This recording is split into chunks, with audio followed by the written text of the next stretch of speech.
Hello. Today we're doing Plato's The Republic. Let's get that started with. Alright. Now, Plato's The Republic is an interesting piece of work. As I mentioned in the summary video, it has lasted 2 millennia and has been called the most influential and possibly also the reason why propaganda and the dictators, the inspiration for propaganda and dictators, this is probably that exists.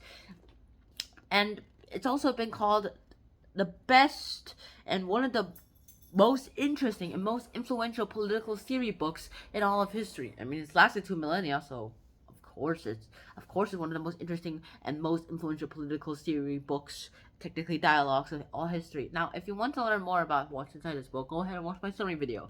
And now I'm gonna go ahead and tell you my ideas and my takings on this video. It's on this book itself. Now, Plato's The Republic is an interesting one because of what it literally says. Now, the Callipolis that's described in here is not pretty much a Callipolis in my opinion, as I've already kind of hinted on in the summary video. Like, this Callipolis has a few of its flaws. Once you're a producer of, like, say, manufacturing phones, which I'm not sure why you wouldn't like, but then again, it is tedious, especially if you're a sweatshop worker. If you can't study very hard, work hard to actually become a guardian. No. You have to stay a phone sweatshopper until the end of your life. Same thing with poets and carpenters and glass makers. Thank you to whoever made my glasses.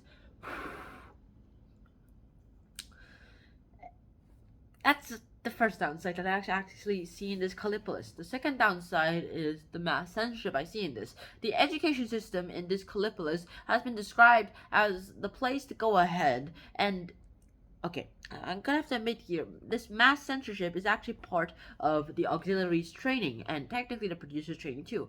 Every person here can only be told the myths of the gods, the story of the gods that only show them in the good light. They can never hear stories that talk about the gods changing into different forms, like Zeus turns into golden rain to go ahead and make this girl pregnant. No. He also goes ahead and says that, hey, I think that this Republic thing is not a really good idea, don't you think? No, you can't even criticize the Republic itself. It doesn't go any criticisms too. You can have your opinion, sure, but then the philosophers, I mean, these are philosophers, so their whole job is to think. With this kind of censorship, you can never see the full potential of stories too. Also, your imagination will probably not run as wild as you probably want to. Because now that you've only seen these stories, it's like you must only believe these stories. Also, the underworld's good. You can never imagine. At least if you do, you'll be shunned and probably kicked out of society. Never go ahead and showing you that too. No baby will be killed, so unlike Louis Lowy's Giver Utopia / Dystopia. And who even decides to censor all this? Well, the person who censored all this is said to be the guardians, the rulers. And that brings me to my next point here too. These guardian class are selected by the other guardians. They're not elected, they're selected. Just like how the producers are selected for their job, depending on how good they are at certain things too. But if they're not elected, they might not be best in the people's interest. These guardians, these rulers, they have this educational right, they have this ruling training, and they also have the philosophy training too. They can contemplate the forms the most, which is a topic that is seen on The Matrix. But then again, reading a book is not the same thing as experiencing it. They can know how people feel. They can know what people feel, but they won't be able to understand why people feel that way too. They may think why, but they won't actually know if this why reason is the truth. The whole point of society is that they can function together, so they can do things together, to work together as a community. But here, this guardian class itself is so highly disconnected from the outside world that all they're thinking of, their whole lives are based on a book. Their only social life is actually the days they were at school and preschool. And with that thing in mind, you have to actually kind of see that this society itself is flawed. They're so flawed that you can not pretty much do anything else. At least nothing that I've ever thought of before, too. This Callipolis is supposed to be a utopia. And in today's society, there's a few similarities, too. I mean, not a lot of societies, not a lot of governments nowadays actually have a lot of privacy, too. They have this media, too, and they have the whole media looking after them. I mean, when Donald Trump got got that assassination attempt, it was all over the media. It was supposed to be a celebratory event, all right, but it was caught on camera too, which is, according to some newses I've actually seen, it's an embarrassment to the Secret Service as well. So nothing can be hidden from the media, at least nothing public, that is. There are a few private conversations. The conversation between Joe Biden and Donald Trump that I've heard on the news is still being kept secret. Oh sure, they know about that has happened. They don't know what's on it. Unlike Richard Nixon, when he recorded every tape and every phone call that he had, he taped every phone call he had, and when the White House, and they're like, "Oh wait, you have them? Yeah. Well, give it to us." No, I'm the president. Well, we veto that move. Fine. He's forced to give out these tapes, and wow, that was a sick move. I don't think taping the calls was the smartest idea on Richard's part, but at least he did nothing wrong. At least he did nothing wrong. Sure, the people trying to rig the election results, that was wrong, but Nixon had nothing to do with that. At least if he did, we never know. We'd never know. And there's so much more to really talk about here too. In today's world, we still have a lot of similarities with this Callipolis. We don't follow it exactly. Producers can still become presidents if they want to, if they study hard enough. But this society itself is the worst.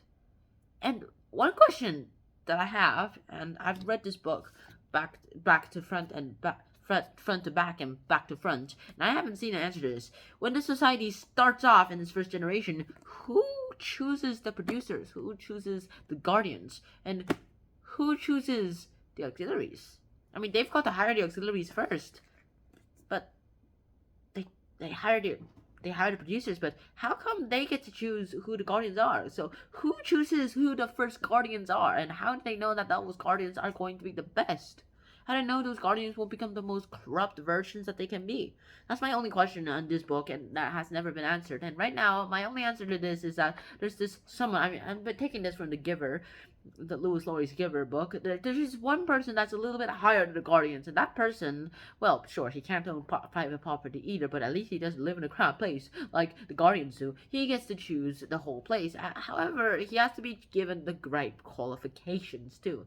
And if somehow the society falls apart, that's his fault.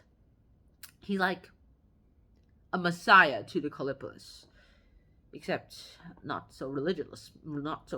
He also has to be like philosophical too. Plato is not the kind of person who would want to be a philosopher king today, but his idea of the Republic is a starting point too. Maybe has a few flaws, but that's okay. When he started writing this 2 millennia ago, he gave us, and his other philosophical ideas too, in his other dialogue, he gave us all Western other philosophers in the future to get a starting point, so that they can go ahead and take things out. Some ideas such as the theory of forms have failed, while others like the academy, they went ahead and they've stood the test of time. Also platonic solids, nah, that's false. With all that, we can literally go ahead and find all this republic. In this republic, if you actually read it, which I highly recommend to go ahead to, if you want to learn, as well as be kind of annoyed at the same time, like, what is goodness, what is reality, what is knowledge, what is the purpose of education. For all that, you try too. Now, Plato never actually gave himself the whole answer to the Republic too, because he wanted the reader to go ahead and interact with this too, because Socrates hated writing things, because he said once you write something down, it's static, you can't change it too. But Plato adapted Athens' local way of writing things, plays and adapted that to suit the philosophical way too. And I'm surprised this is not the way we actually go ahead and talk about philosophy too. It's a story, but it's a story where he learns things too. Also kind of annoying. I see why Socrates is a little annoying to political bigwigs and self-proclaimed experts, but you learn in the process too. The unexamined life is not worth living. Then again, a lot of people live the unexamined life, and some are having the greatest time of their lives. He never gives a true answer to his questions. He only gives what his answer would be like too, but then says, what about you? And they're dumbfounded too. So that the reader here too keeps going on the conversation. As long as this book is read, as long as this dialogue is read, the conversation is still alive, and you can still argue and debate about whatever justice means, what is the meaning of life, and what the ideal state looks like, as long and as much as you want. As long as this book survives for, I'd say, another 2 millennia or 3, it will keep on going. Also, I think this ideal state has so many flaws that it is more of a dystopia than a utopia. We can change it too. Nothing can ever be a utopia. Human nature made us like that. Humans, unfortunately, have the devil's side inside of them. Even the greatest minds ever get tempted into doing what they want. Albert Einstein literally sacrificed his family so that he can get this high-paying job in this other German university, just so he could sink. While his wife was while he outshined his wife, who was also a physicist. His wife was jealous of him after all. Then again, Albert Einstein also made the mistake of giving his Nobel Prize money, all of that, to his wife and kids, which I don't think that was a good move. But then again, he didn't need the money. And so for all that, Plato's Republic, this is the best thing that's ever happened to me. Reading this and making me think about my own life as well too. Then again, I also kind of have to picture my own perfect state after this. It's forced me to do that. I have to think about the perfect state. In fact, I've actually made a little drawing, a little sketch of what the Calypso would look like after I wrote a little report about it. I mean, geometry, Plato and the philosophers love geometry. Everything has to be geometric too, which is why square root of 1 was banned. So the whole city will be a circle, and in the middle there will be the guardians, and just outside of the middle there will be the housing for the school, for the university of the auxiliaries, because, well, you don't need this university to get into the producer class. All you need that for the guardians and the auxiliary class. So that this place is for the auxiliaries or army to live in, and also to learn in if they haven't got into the auxiliary class yet. And then there are the regular schools, like the primary, the secondary, the high schools, right outside. And then on each side there are crops and animal places and the storage place, as well as a town hall in two of the. If the circle is a square, then there will be the town halls on 2 of its sides, and the other 2 there will be crops and animals and storage places. While on the outskirts of the city there will be towns and places to live in, and on the walls there will be towers to go ahead and keep watching outside the city, so that we learn what's outside, and as well as protecting ourselves from the entire place. This metal myth theory too, saying to go ahead and keep the people inside their positions. I highly suggest telling them the metal myth story, except call it a fact. Where it's like this.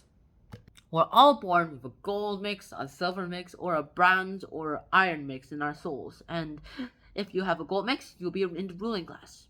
If you have an iron mix, you are in the auxiliary class. And if you have a brass or iron, if you have a silver mix, you'll be in the auxiliary class. And if you have a brass or iron mix, you will be in the producer class. And this will determine our lives, and going against this metal mix in our souls is ungodly and unnaturally, and you will probably go to hell. And so this will probably convince everyone too. But then again, I have to say, no sane person would ever believe this. I mean, would you believe that would you believe that there would be a gold mix in your soul just because you're a guardian? No, I don't even think there's that much gold inside our blood. I mean, even if you killed like 10 people, that's just enough gold in our blood to create one little gold coin, which is not worth it in my opinion. I mean think about this. Oma, think about this. Would you kill 10 people just to get one gold coin? See? See? It's not worth it. And for that, that's the Republic and my thoughts on it. This took long. Okay, so I have a confession to make. This video is longer than I thought. I honestly thought it would take like 7 minutes, but I guess I've been ranting along so much. So I guess I'll see you guys soon in the next episode. And so until then, Sean out. Peace. Bye bye. Wear a helmet.